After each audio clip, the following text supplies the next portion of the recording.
Let's bring out our new. I gotta turn this off so I don't keep saying. Let's bring out our new friend. Ladies and gentlemen, Logic. DJ Logic, Professor Logic, Swag. Psychological. Yes, that was actually my first rap name, for real. Psychological. Yeah, awkwardly enough. And who the fuck is going to call somebody psychological? Hey, psychological, pass the salt. No, definitely not. So, yeah. And then my homie just called me Logic for short. What is Justin Roiland has a kind of as a rapping alter ego? What's his name? Psychic abilities. Wait, that's a real thing? When he told me that, I thought he was joking. Well, it's a real thing. I mean, he raps in gibberish. He just raps like gibberish words that rhyme. So funny. Yeah. When I first met him, he was like, "Yeah, man, just come to my house." This is very rare. I was talking to him on Twitter because I was like, "I love Rick and Morty," and he was like, "Oh yeah, okay, cool, come to my house." And I was like, "What?" So I was like, "Okay." So me and my wife, we went over there and we met him and Abby, and they were very drunk. And there was like 9 other people that I didn't know, and it was very awkward. But by the time I left, everybody was family, and it was awesome. And it was great. Yeah. Did he make you do VR? Of course he did, dude. He totally did. Yeah, no. And but me and my wife, we loved it.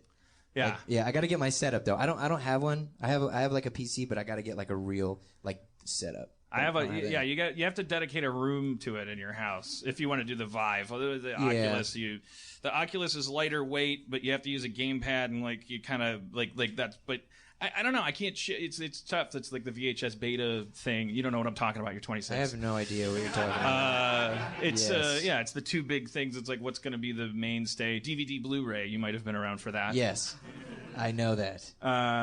Yeah, and now we're all living in the cloud with young rappers like yourself. Yeah, the cloud is fucking weird, man. Because like I try to go no. Because I like to keep all my stuff on the super down low because of hackers. I've gotten like hacked before, which sucks. But they never really get any like real information because I'm like an idiot for like letting them know, like having the easiest password to get in. Like you gave them your cookie collector passcode. Yeah, they got like the easiest shit, like pussy 7 dash, you know what I mean, or whatever. But Pussy 7. Pussy 7. Do you mean when you say you get hacked? You mean like they break into your like bin of like unfinished albums? No. That's what I'm saying is like no they way. Just get your like no, taxes. they just get like they get like Netflix. And then like so if you log into my Netflix, it's Bobby, which is my real name, and then Jess, which is my wife's name, and then it's like family, and then so somebody hacked my shit and was like, "Yo, dude, follow me on Twitter, fucker." I was like, what? So yeah, so that was, and then I I apologize to you about it. So I wised up, and my assistant, who's here, his name's Christian. He was like, "Why the hell didn't you have 2-step verification on?" Because like, and everything has 2-step where you just get like a text to your phone giving you an extra code, so you can't get in. So I do that. But when it comes to like actual raps and music files and all that stuff, I don't do anything over the internet. Just to be safe. It's all on DAT tape. Flash drives. That's it. It's just like me and my buddy, my main producer, and then my engineer. And so that's it. The only time I think we send actual files over the internet is if it's like a beat and it's just like it isn't even anything yet. And I'm like, oh, I really like that beat. And if I like it, then I'm like, you better go back to that fucking email and delete that beat so nobody like steals it. So you won't even do a coded Dropbox thing? Like you won't send anything over the internet at all? Dude, I like deleted my Dropbox. Really? Yeah, because and it's not even like they got any serious information because like I don't do that. I don't put anything out there really. But it was just weird because I was like, oh shit, they got my Snapchat. And they were like, but they weren't even posting anything. It was really weird. They were just like, go follow Gangsta Killa 7. It was like the weirdest like names. I live in real terror, and I haven't really done anything decent about it yet. I started using 1Password. This isn't an ad. It's like I finally just gave in and started using one of those apps where it just generates these crazy long ass passwords, and then so that every time you want to get anything, you have to like go there, copy, then paste a long ass password that even you don't know. Yeah, I think my assistant has that too. But fuck that. But when the fappening happened, that was a warning shot across my bow. Fappening. Damn. Yeah, that was pretty crazy. But it is true that around that time, that's how we know the guy that runs the server for this thing. Like that's kind of how I made friends with him. Is that he was a fan who he was like down deep into that whole crazy world, and like he let me know. He said like, "Do you have?" and like named all of my Apple equipment and like some other shit that I was like, "What's going on?" How did he find that out? And he said because your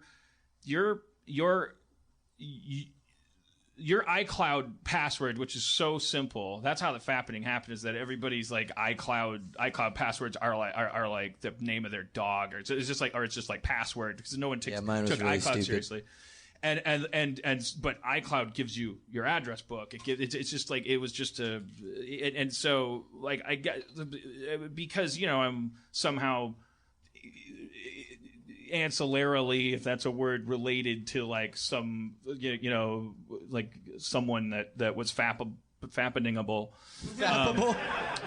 Like they had already hacked me. They just hadn't, like, the way it worked is that like you get hacked by like just an autonomous like thing. It's just like a machine that just drills away at your shit on a server somewhere, but then the hacker comes back and opens that treasure chest and pulls shit out, and they hadn't done that, but some people had found the stuff, and so he was warning me. No, that's crazy, but that's like I've actually had that happen to me as well, where people will like tell you, and they're not actually dicks, they just do it for like a weird sport. They're like, "Yeah, I just went into your shit, I'm just letting you know." Like, yeah, I swear to God, like I see that all the time. I did that a couple times when I was still using Windows back in the day. Back in the day. Back in the day, when people said "back in the day," I had heard like remember AOL discs? Totally throwback. Sorry. Somebody had talked about like IP scanners or something like that, like software that just scans for IPs, and how Windows was so vulnerable. And I just got one of these free apps that like scanned IPs, just went through lists of them and probed them for open ports. It's not even about guessing passwords. It was like Windows was so vulnerable. If you networked your home system, the way to get it to work like often involved like if you only knew a little bit about what you were doing and not everything, you were bound to be open to the public. And so I ended up like I just wanted to do it, and then I was like, "Oh, I'm in here," and then it was like, "Oh, those are your tax documents," and then I was like, I left a lot of little. I felt like a dick for even doing this, but I felt like it was better than not doing anything and just leaving, and left little text documents that said, "Look, I'm sorry, I was here." Really? I was here, and there's your social security number, and I'm not looking at it. I swear, like that's you're crazy. Fine. Like, but I was just dicking around. I'm a 30-year-old dude in Las Feliz. Here's my name. Come get me, dude. I never understood how people actually got that. Like the ones who were like, "Yeah, I'm gonna," because like Kylie Jenner, all these like different celebrities. That's how it happened with me. It was like this dude who like hacks into people's Snapchats and is just like, "Yeah, pussy springs," or something. Like he just does this. He'll just like tweet the most random shit or whatever. But I always wonder like, how does like somebody go, "I'm gonna hack this person's shit," and like jack into the fucking Matrix, man? That's like so weird. I just see like codes, like those green codes, like when I think of some guy like, "Yes, I'm gonna destroy your soul." Yeah. So. Yeah, I know. Well, that's what's terrifying about like, there's so much crossover with the guys that can do that and the alt-right and stuff. Like you can just by being a human being that has feelings, like you and your politics, if you say them publicly, you could end up like being an example that gets made. Like people will find some serious shit on if you hacked my stuff. Like I make an easy, fun target. Like everyone, even my fans, want to see me go down. Like that's part of what they enjoy. Like they show up here to watch me fail. Like it's about the shape of my head or something. Like I love watching you go down. Wow. Nice.